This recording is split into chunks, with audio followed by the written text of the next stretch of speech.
Dear students, this is Praveen Kumar Agarwal from Management Department welcomes you in my today's lecture of Business Organization. In today's lecture, we will discuss upon the merits and limitations of lease financing. जैसा कि previous lecture में हमने discuss किया था concept of lease financing, this is one of the source of medium term financing, यानी कि अगर medium term में आपको फाइनेंस की रिक्वायरमेंट है तो ये एक मीडियम टर्म सोर्स की तरह वर्कआउट करता है. लीज फाइनेंसिंग में हमने स्टडी किया था कि lease can be defined as a contractual agreement where the lessor is granting the permission to use its assets to the lessee. Lessor का मतलब जो उस असेट्स का ऑनर है, और लेजी मतलब जो लीज फाइनेंसिंग के थ्रू उस असेट को एक्वायर करना चाहता है.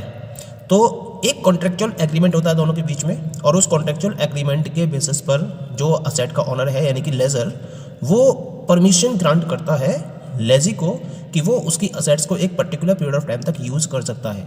लेकिन इसमें जो असेट्स की ऑनरशिप है वो लेजर के पास ही रहती है. टाइटल ऑफ ऑनरशिप ट्रांसफ़र नहीं होता है, केवल एक कॉन्ट्रेक्चुअल एग्रीमेंट है. एक पर्टिकुलर पीरियड ऑफ टाइम तक उसको वो असेट्स यूज़ करनी होती है, और उसके बदले में वो एक पीरियडिकल अमाउंट लेजर को पे करता है. और जब वो टाइम पीरियड ख़त्म हो जाता है तो उसके बाद वो असेट लेजर को वापस दे दी जाती है. तो हम इस टाइप की फाइनेंसिंग को लीज फाइनेंसिंग का नाम देते हैं. ये तो बात हो गई थी कॉन्सेप्ट की, हमने डिटेल में डिस्कस किया था इसको प्रीवियस लेक्चर में. अब हम बात करेंगे कि लीज फाइनेंसिंग के थ्रू जब हम सोर्स फाइनेंस को अरेंज करते हैं तो हमें क्या क्या एडवांटेजेस मिलते हैं इसके. The very first advantage is that it enables the lessee to acquire the asset with a lower investment. बहुत कम इन्वेस्टमेंट करना पड़ता है. एक्चुअली आपको इन्वेस्टमेंट ना के बराबर करना है, और उसके बेसिस पर जो लेजी है वो असेट्स को एक्वायर कर लेता है. केवल उसको पीरियडिकल अमाउंट तो ही पे करनी है. एक पीरियडिकल रेंटल चार्जेस जो रहते हैं असेट्स के, वो उसको पे करने हैं. कंप्लीट इन्वेस्टमेंट नहीं करना है. मशीन में इन्वेस्टमेंट है लाखों रुपए का, लेकिन जब रेंटल के बेसिस पर उसको एक्वायर किया गया या लीज फाइनेंसिंग के बेसिस पर उसको एक्वायर किया गया तो आप sum of the amount you are paying, तो वो एक बेटर ऑप्शन रहता है. और इसके बेसिस पर कम से कम इन्वेस्टमेंट में जो लेजी है वो असेट्स को एक्वायर कर लेता है. ये हो गई इसकी पहली मेरिट. सेकेंड मेरिट है इसके अंदर simple documentation makes it easier to finance assets. सबसे बड़ी बात है कि जब हमें इस टाइप के सोर्स से असेट्स को फाइनेंस करना होता है तो हमें बहुत कम डॉक्यूमेंट को फॉलो करना होता है. केवल एक कॉन्ट्रेक्चुअल एग्रीमेंट साइन किया जाता है between the lessor and the lessee, और उस कॉन्ट्रेक्चुअल एग्रीमेंट के बेसिस पर जो असेट्स को यूज करने की परमिशन है वो लेजी को मिल जाती है फ्रॉम द लेजर. तो इसका मतलब और बहुत ज़्यादा आपको टिपिकल डॉक्यूमेंटेशन को फॉलो नहीं करना पड़ता है, टिपिकल प्रोसीजर को फॉलो नहीं करना पड़ता है. जैसा कि बाकी सोर्सेज में आपको क्या करना पड़ता है, कंप्लीट प्रोसीजर फॉलो करना पड़ता है जो बहुत कॉम्प्लेक्स होता है, बहुत टिपिकल होता है. लेकिन यहाँ पर आपको वो प्रोसीजर फॉलो नहीं करना होता है.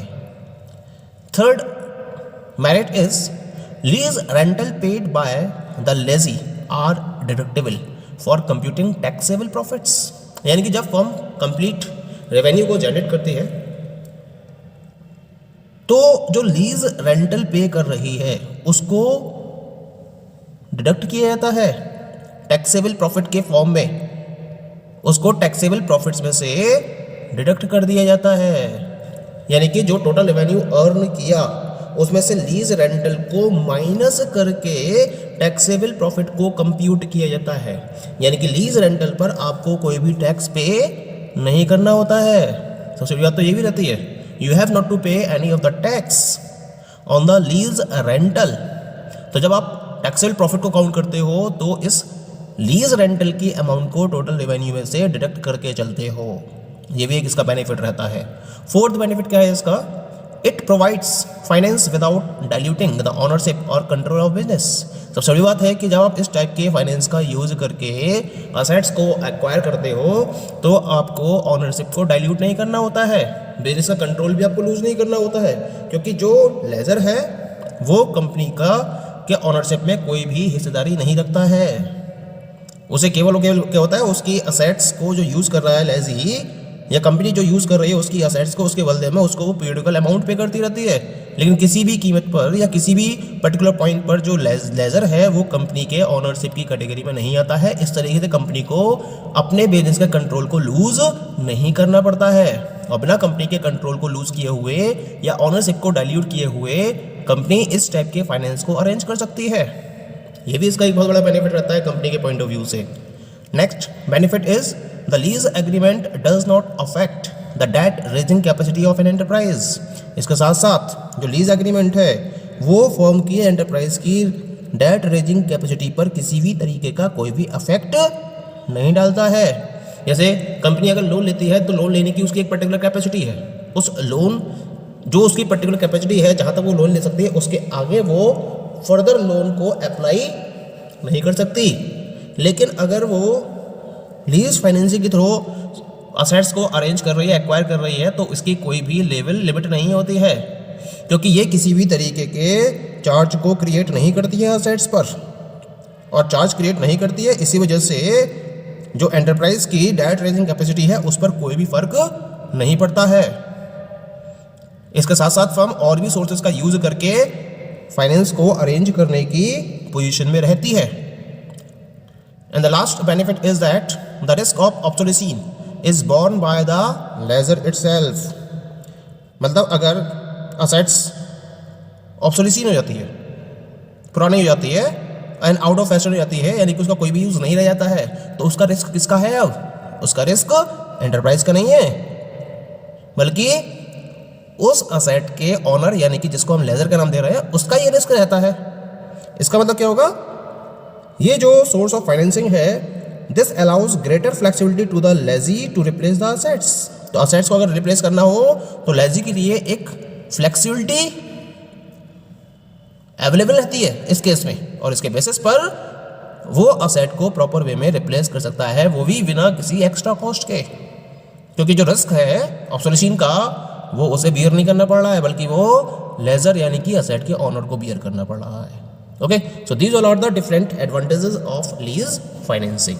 Now we will talk about the limitations और demerits of lease financing. The very first limitation is a lease agreement may impose certain restrictions on the use of assets। तो शुरुआत क्या होती है? जब लीज अरेंजमेंट या लीज एग्रीमेंट के basis पर आप किसी भी असेट को एक्वायर करते हो तो इस असेट के यूज पर कभी कभी आपको कुछ पर्टिकुलर रेस्ट्रिक्शंस फॉलो करने होते हैं, इम्पोज कर दिए जाते हैं बाय द लेजर। जैसे क्या रेस्ट्रिक्शन हो सकते हैं? It may not allow the lessee to make any alteration और मोडिफिकेशन इन द असेट। यानी कि अगर आप एक्वायर की गई जो आपने लीज एग्रीमेंट के थ्रू असेट को एक्वायर किया है, अगर उस असेट में आप कोई ऑल्टरेशन या मॉडिफिकेशन फॉलो करना चाहो एज अ लीजी, तो आपको इसकी परमिशन नहीं होती है। लेजर ये रेस्ट्रिक्शन इम्पोज कर देता है कि जब तक लेजी इस पर्टिकुलर असेट को यूज करेगा तब तक वो इस पर्टिकुलर असेट में किसी भी तरीके का कोई भी ऑल्टरेशन फॉलो नहीं कर सकता या कोई भी मॉडिफिकेशन फॉलो नहीं कर सकता। तो एक तरीके से आपको रेस्ट्रिक्शंस का सामना करना पड़ सकता है अगर इस टाइप की फाइनेंसिंग के थ्रू आप सोर्स को आप अगर असेट्स को एक्वायर करते हो उस केस में। ये कोई पहली लिमिटेशन इसकी। Second limitation is that the normal business operations may be affected in case the lease is not renewed. सबसे बड़ी बात क्या है? जो आप फिक्स्ड असेट्स की बात कर रहे हो इनका जो यूज है वो लॉन्ग पीरियड ऑफ टाइम तक रहता है और इन्हीं पर बिजनेस डिपेंडेंट होता है कंप्लीटली। अब अगर मान लीजिए कि एक मशीन का ऑर्गेनाइजेशन लगातार यूज़ कर रही है और उसका जो टाइम पीरियड है यूज़ करने का वो हो गया फिनिश। अब जो टाइम पीरियड फिनिश हो गया, अब जो लेजर है उसने उसके रिन्यूअल के लिए एक्सेप्टेंस नहीं दी, उसने मना कर दिया। अगर उसने मना कर दिया तो इससे जो नॉर्मल बिजनेस ऑपरेशंस हैं उस पर अफेक्ट बहुत ज़्यादा पड़ेगा। उसके जो प्रोडक्शन ऑपरेशंस हैं वो बंद हो जाएंगे और उसको बहुत ज़्यादा नुकसान फेस करना पड़ेगा अगर लीज को रिन्यू नहीं किया जाता है उस केस में। तो ये इसकी बहुत बड़ी डिमेरिट रहती है जिसमें बिजनेस को बहुत काफ़ी नुकसान उठाना पड़ सकता है अगर रिन्यू का चांसेस या रिन्यू के चांसेस नहीं बनते हैं उस केस में। Now come to the third demerit of lease financing. Third merit क्या है इसकी? It may result in higher pay out obligation in case the equipment is not found useful and lessee opts for premature termination of the lease agreement.